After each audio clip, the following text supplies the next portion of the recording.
আজকে আমাদের দোকানের সামনে এত সুন্দর হাওয়া দিচ্ছে, সকাল থেকেই দিচ্ছে, তবে পার্টিকুলার এই টাইমটা আজকে বিকেল বেলাটা এত সুন্দর হাওয়া দিচ্ছে।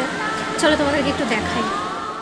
তো দেখো আজকে আমাদের দোকানের সামনেটা মানে আমাদের বাড়ির ধারে ঠিক এইরকম দেখতে লাগছে। এর আগেও না অনেক মানুষ এসে এরকম ভিডিও নিয়ে গেছে, তবে আমি কখনো এরকম ভিডিও করিনি। আমার তো বেশিরভাগ সময়টাই এই বাড়ির ধারেই কেটে যায়, তবে কখনো ভিডিও করা হয় না। তো আজকে এরকম একটা ওয়েদারে অনেকদিন পর একটু সময় পেলাম, তাই ভাবলাম একটু ভিডিও করে তোমাদের সাথে শেয়ার করি। আর প্লিজ কেউ নজর দিও না, নজর দিলেই হাওয়া বন্ধ হয়ে যায়।